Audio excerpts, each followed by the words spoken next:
All right, so this weekend it is UFC 330. They are back in Philadelphia, and Islam Makhachev is once again defending the throne, this time in the welterweight division. The four-time title defender in the lightweight division, Islam Makhachev looks to set history, defending the belt in multiple categories and against a very irritating opponent. Ian Garry has got a very irritating style. Some might find him an irritating person. For Makhachev, the grappling route to victory is simple. Cut off the cage, attack the legs, turn it into a wrestling match. Once Garry's down, everything changes.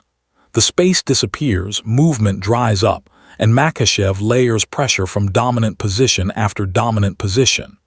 Garry's footwork and takedown defense need to be exceptional to keep this fight standing and deny Makhachev his rhythm. But we know what Ian's going to do. He's going to dance around. He's going to pick him apart. He's going to be on his bike, okay? Because he's a smart guy. Now, when I say he's an irritating fighter, I'm not leaning into all the stuff that he said about him online. And by the way, he responded really well to all that stuff. He said, I don't care, right? I know that stuff that you see online, it's not the real world. Anytime he interacts with anybody... Alvarez is a calculated fighter who knows exactly where his advantages lie, and that makes his path against Chidi easy to read. Get the takedown, establish control, and immediately start hunting for the submission. That approach neutralizes Chidi's striking and drags the fight into the area where Alvarez is most dangerous. It's a simple plan on paper, built around imposing his strengths and never letting the fight stay standing long enough for Chidi to find his rhythm. For Alvarez, the entire game plan comes down to control and patience. Alvarez enters the welterweight picture with an impressive résumé and a submission-heavy record that makes his jiu-jitsu impossible to ignore. Even a surprising arm triangle loss hasn't dulled that ground threat. His long frame gives him an edge striking too, opening multiple ways to create problems. Against another tall fighter, this gets interesting. Reach, positioning, and grappling entries all matter. The biggest question is how a submission specialist approaches someone just as imposing. Fighting defensively for 25 minutes takes cardio, discipline, and mental strength, and Garry has already shown all three. He's operated in hostile environments without abandoning his game plan, even with a crowd completely against him. Staying locked on strategy instead of chasing approval could be one of his biggest advantages. But Makhachev has a way of turning a technical fight into a physical one. The question is whether Garry can hold that composure once the pressure becomes constant. Gets a hold of them, and more importantly, when he gets them up against the fence. Sometimes when he shoots out in the open, you can stuff those takedowns like Dustin Poirier did. But when he gets you up against the fence, wrestling on the fence is a very, very different thing. And if he does that, it's going to be curtains for Ian Garry, because when he gets them down and he gets on top, the top control is on a different level. Islam Makhachev's move to welterweight puts him in with Ian Machado Garry, and this is as steep a challenge as it gets. Garry claims he's faced tougher competition than the Dagestani champion, a bold statement before the cage door even opens. His résumé is strong, but does it really support that? Two different styles, two different personalities, and a main event that could explode at any moment. Garry's provocative side raises its own question: what's really driving it? And you know what? He might actually have a point, but we'll talk about that later. It is a very interesting matchup. Can Ian the vegan, the full vegan, he's on soy, pea, you name it, he's on it. This is the future, and the future is powered by plants. Whereas Islam Makhachev running his own farm, you know that man is on Garry's unconventional plant.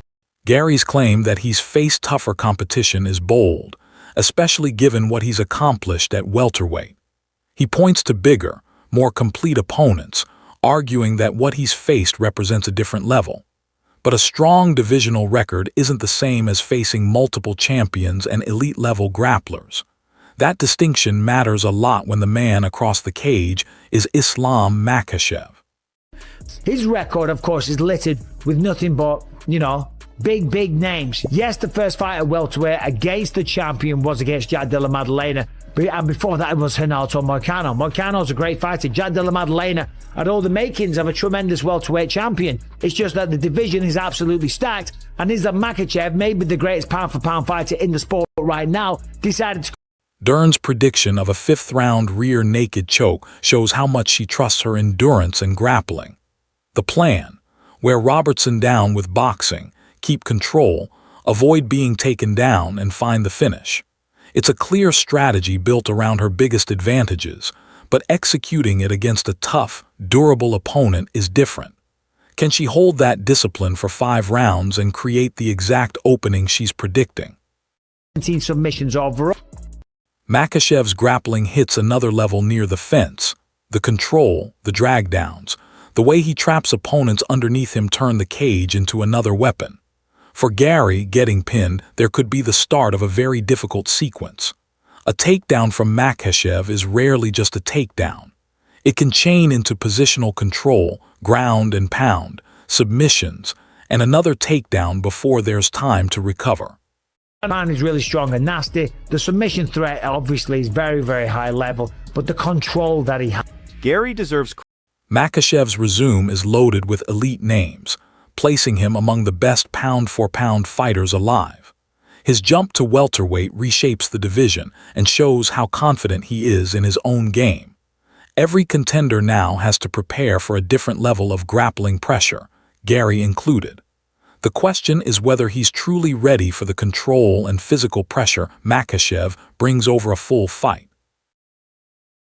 Height will be, speed will be, takedown defense 100% is what this fight's all going to be about. And whether or not Islam Makhachev can cut off the cage, get him up against the fence, corral him against the fence, grab a leg, take him down. If he does...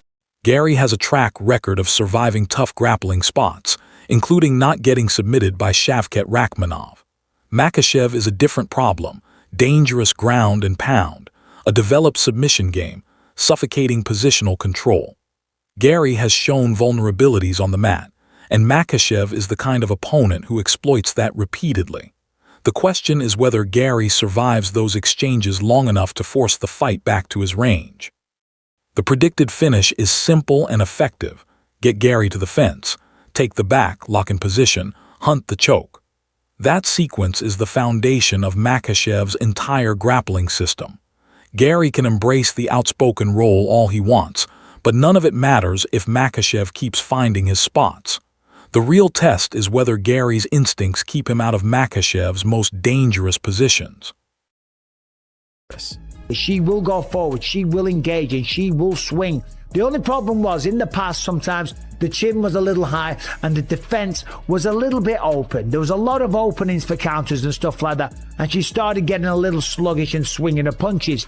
Everything now has been tightened up. I know that's been one of the big focuses for Jason Pirillo, so I expect everything to be nice and tight. On the feet, I favour Mackenzie Dern. On the ground, Garry's plan is just as clear: move, create distance, pick his shots, and never give a stationary target.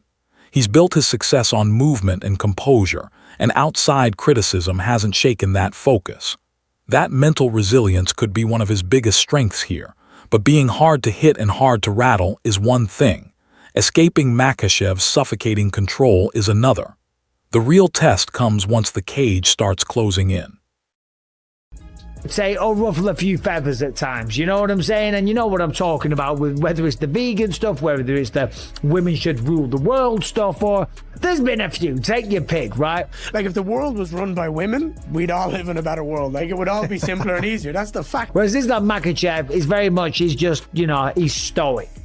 Garry's provocative persona, the lifestyle choices, the controversial opinions, reads like a deliberate strategy to grab attention and get under people's skin. Makhachev works from the opposite philosophy. He rarely needs manufactured attention because his performances do the talking. That contrast adds another layer to this matchup.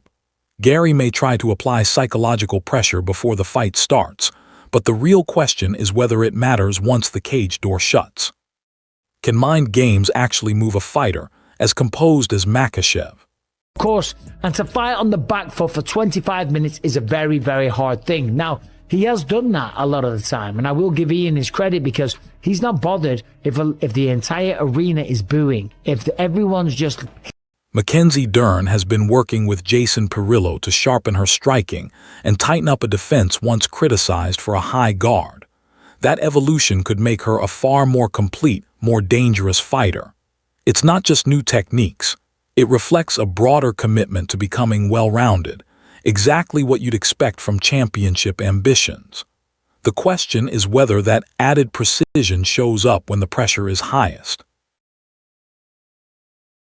Garry's lifestyle and outlook are part of his image now, and that contrast fuels this matchup. He represents a completely different worldview than the hard-edged, traditional culture Makhachev and Dagestan come from. It's more than a lifestyle gap. It's two different approaches to competition. The question is whether Garry's movement-heavy style can hold up against that relentless grappling pressure. They do. Now, yes, for their divisions, but Ian Garry's fighting bigger, better, stronger people, more well-rounded threats, so I will give it to Ian Garry on that one. When you compare the 5 names, it probably is more impressive for Ian Garry. What you've got to ask yourself is this question here. Would Jack Della Maddalena, Renato Moicano, Dustin Poirier and Alexander Volkan